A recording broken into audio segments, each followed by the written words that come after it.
Hi guys, my name is Aksham and welcome to my channel companions. तो guys, आज की इस वीडियो में आपको बताने वाला हूँ कि मैंने अपनी जॉब, जो मेरी पहली जॉब लगी थी कॉलेज के बाद, मैं क्यों छोड़ा और उसको छोड़ने का सबसे बड़ा रीज़न क्या था। ये मुझे बार बार बच्चे पूछ रहे हैं, जो भी मेरे यूट्यूब पे देखते हैं, वो मुझे पर्सनली डीएम कर रहे हैं कि आपने इतनी अच्छी जॉब क्यों छोड़ी, आपने इतनी बड़ी एमएनसी क्यों छोड़ी। तो आज उस सब को मैं क्लैरिफाई करने वाला हूँ और साथ में एक छोटा सा टिप्स देने वाला हूँ कि आपको अपनी मन पसंदीदा जॉब कैसे मिल सकती है। उसका वो कोई बड़ी चीज़ नहीं है, कोई बड़ा इशू नहीं है। तो लेट्स स्टार्ट। तो गाइज़, ये बात है थर्ड ईयर की। थर्ड ईयर में सारी कंपनीज आने लगी थी। एक्चुअली सेकंड ईयर से ही आने लगी थी, बट मुझे जॉब जाके लगी थी थर्ड ईयर में। काफ़ी कंपनीज़ को मैंने रिजेक्ट किया था इनिशियली, क्योंकि मुझे एक अच्छा रोल नहीं मिल रहा था।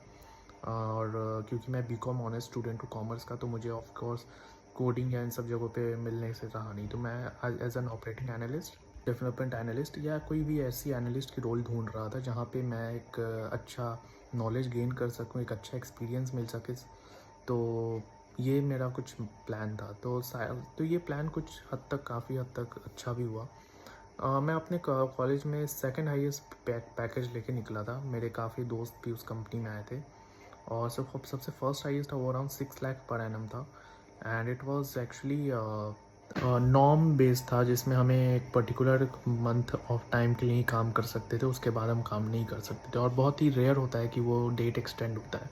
तो उस जॉब के लिए मैं गया नहीं था, क्योंकि मुझे फ्यूचर में एमबीए प्रोग्राम करना ही था परस्यू, वो मेरे माइंड में था, बहुत टाइम से था। तो मैंने उसको इग्नोर किया एंड आगे बढ़ गया मैं। अभी क्योंकि मैंने आफ्टर 11 मंथ्स ऑफ वर्किंग मैंने उस जॉब को छोड़ दिया। एंड उसको छोड़ने का सबसे बड़ा रीज़न ये था कि मुझे कैट की प्रिपरेशन करनी थी और कैट और जॉब साथ में बहुत बहुत ज़्यादा हेक्टिक हो रहा था मेरे लिए। मैं एक एमएनसी में था और मुझे 8 घंटे काम करने पड़ते थे। और क्योंकि मेरी हाइब्रिड जॉब थी तो थोड़ा इजी था, बट क्योंकि ये मेरा कैट का पहला अटैम्प्ट था तो मेरे लिए बहुत डिफ़िकल्ट हो रहा था और मुझे कैट में बहुत अच्छा स्कोर करना था। तो पहले तो मैं बहुत ही आराम से अपना वर्क कर रहा था।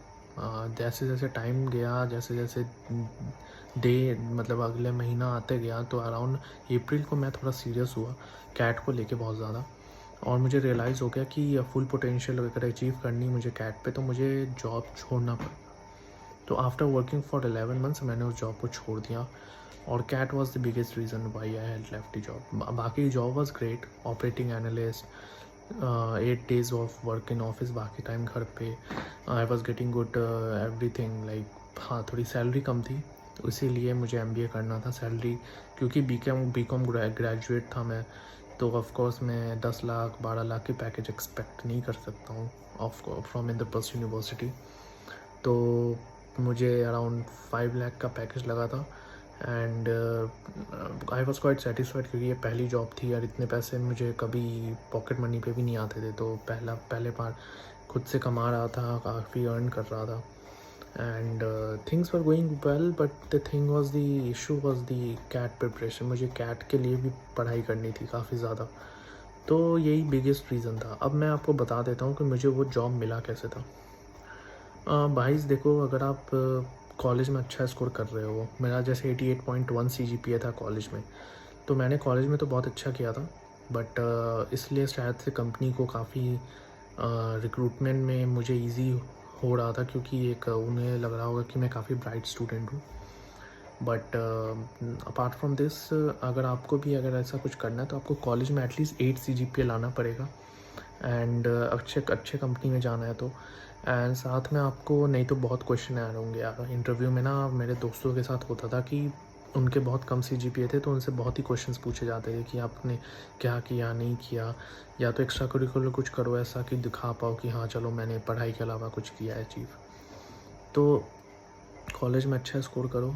एंड कंपनीज़ के छोटे से एग्ज़ाम होते, बहुत सिंपल, बहुत ही एप्टीट्यूड टेस्ट होता है, बहुत ही सिंपल बेसिक, उसको क्लियर करो। वो ऑनलाइन होता है एंड डिपेंड करता है, कॉलेज वाला भी ले सकता है। तो उसके बाद इंटरव्यू मेरी वर्चुअल हुई थी।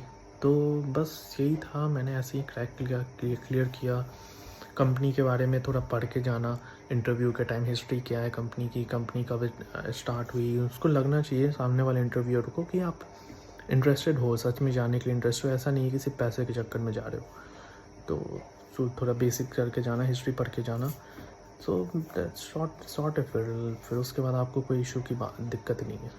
तो I think this was the video which I have made for my few student जो मुझसे बार बार पूछ रहे थे कि आपने MNC जैसी जॉब को क्यों छोड़ दी। तो I hope you like this video and आपको कुछ नॉलेज गेन मिला होगा। And if you like this video, do like, subscribe and share. Thank you.